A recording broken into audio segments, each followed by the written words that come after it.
देखिए शिवनंदन सर आ रहे हैं। देखिए अभी फ्लाइट से तुरंत उतरे हैं और हम सबके बीच आ रहे हैं और बात करेंगे कि मनी मेराज जो अभी जेल में जा चुके हैं, तो सर क्या कुछ कहते हैं। देखिए सर से बातें करेंगे। Sir sir sir sir good morning sir. चलिए सर, अभी आप सर हवाई अड्डा पे पहुंच गए हैं सर। कहीं ना कहीं आप दिल्ली गए थे सर, क्या कुछ हुआ सर मनी मेराज का मैटर? वो अभी तो जेल में चले गए हैं। देखिए, मनी मेराज के मैटर में इतना चीज़ समझिए कि मनी मेराज के मैटर में अभी गाज़ियाबाद में बेल फाइल हो गया है डिस्ट्रिक्ट कोर्ट में। मजिस्ट्रेट तो उसी दिन वो चूँकि रिमांड के बाद यहाँ से गए थे, तो उम्मीद की जा रही है कि एक सप्ताह के अंदर में सुनवाई होगी। सारी एफआईआर की सारी बातें बताई गई है, उसमें जो त्रुटियाँ था, तो बेल के लिए जो आवेदन था उनका बेल के लिए दिया गया। बहुत जल्दी मनी मेराज बाहर होंगे। क्या लगता है सर, मनी मेराज कब तक बाहर आ जाएंगे?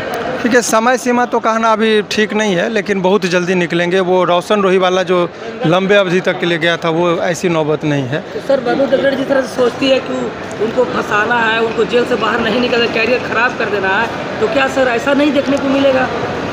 नहीं, किसी के कह देने से कैरियर नहीं खराब होता है। आजकल एक प्रचलन चला है कि मान लीजिए लिविंग रिलेशनशिप में रहे, लड़की वयस्क है, प्यार मोहब्बत करे और लड़का को 3 साल बाद रेप केस में फंसा दे, तो जज साहब भी बिदक गए। अभी जो जुडिशल मजिस्ट्रेट साहब थे वहाँ पर बहुत एक लाइन में बोले कि इनको एक दिन भी हम जेल में नहीं रखेंगे, डिस्पोजल करना होता, नहीं तो डायरी मांगते हैं, लंबी टाइम लगता है।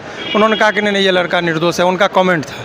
उन्होंने बोला तुरंत आप डिस्ट्रिक्ट जज के पास जाइए, वो बेल देंगे। सर बनु दगड़ का साथ है हिंदू रक्षा दल का, तो कैसे सर? देखिए, जाति और धर्म के टिप्पणी से नहीं, कोर्ट अपने कानून पर चलता है। हर व्यक्ति कानून के नज़र में, वो पॉलिटिक्स करते हों, उन लोगों को एक जरिया चाहिए अपने आप को उजागर करने का, तो उनका अपना व्यक्तिगत चीज़ है, उस पर हम लोग का कोई टीका टिप्पणी नहीं। वकील का काम होता है कानून के दृष्टिकोण से देखना। बनु दगड़ ने जो मामला रखा है, एफआईआर में एफआईआर ही फॉल्स है, वो सारी चीज़ें आ गई। 3 साल पहले की घटना है, वो लड़की रह रही है, दिल्ली की है, घटना मुजफ्फरपुर की है, केस किया गया है उत्तर प्रदेश में। आखिर क्यों? घटना एक ही दिन बताती है कि 14/4/2022 की घटना है। एक ही दिन में कोई किसी से बोलती है कोल्ड ड्रिंक्स में हमको दोस्ती हुआ, कोल्ड ड्रिंक्स में हमको नशीली पदार्थ मिलाया, और उसी दिन कहती है कि शारीरिक संबंध बना, उसी दिन वो प्रेग्नेंट हो गया और उसी दिन एबॉर्शन हो गया। इतना चीज़ संभव है? एफआईआर में लिखा है। मात्र एक दिन में इतना चीज़ कैसे हो सकता है? तो ये स्पष्ट है कि न घटना का चौहद्दी पता है, न घटना की तिथि पता है उसको। तो ऐसे परिस्थिति में तो ये कहा ही नहीं जा सकता है कि उसमें क्या है। तो एक जज साहब ने यही कहा कि भाई इसमें एक ही दिन में कैसे हो सकता है? एक ही दिन में उसकी घटना की तिथि, एक ही घटना। देखिए, फिर से मैं रिपीट कर रहा हूँ, एफआईआर के साथ भी जब ऑफिस में आएंगे मैं पूरा डिटेल बताऊँगा।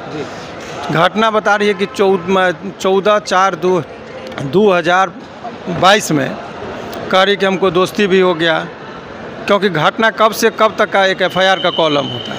तो बोला 14/4/2022 से लेकर 14/4/2022 तक, यानी एक ही दिन की घटना है।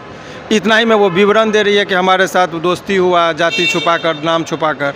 उसके बाद बता रही कि दोस्त फिर हमको कोल्ड ड्रिंक्स में नशीला पदार्थ मिलाया, फिर बेहोश किया, हमारे साथ दुष्कर्म किया, फिर हम प्रेग्नेंट हो गए तो फिर ये जो है सो एबॉर्शन कराया। तो एक ही दिन में ऐसे कैसे हो सकता है संभव? तो ये तो फंसाने का जो साजिश था, तो एफआईआर पर सारी बातें हैं। आदमी गलत तरीके से, देखिए सच्चाई होती है। सोशल मीडिया में चल रहा है सर कि मनी मेराज को पिटाई कर रही है। देखिए, आपको एक चीज़ बता रहे हैं, ये लोग अपना टीआरपी, ऐसा कुछ नहीं है। सरकार सबके लिए होती है। हाँ। ये लोग हिंदू संगठन जो है ना, बेवजह जोगी जी के राज को बदनाम कर रहे हैं। हाँ। हम भी हिंदू, हमें भी पता है यहाँ के प्रधानमंत्री हैं। ये लोग, कुछ लोग अपने निजी स्वार्थ के लिए सरकार को भी बदनाम करते हैं। पुलिस अपने हिसाब से चलती है, कानून अपने हिसाब से चलता है। कोर्ट को बाहरी संगठन से बहुत ज़्यादा लेना देना नहीं होता है। ये बात है कि वो टेक्निकलिटी कुछ था।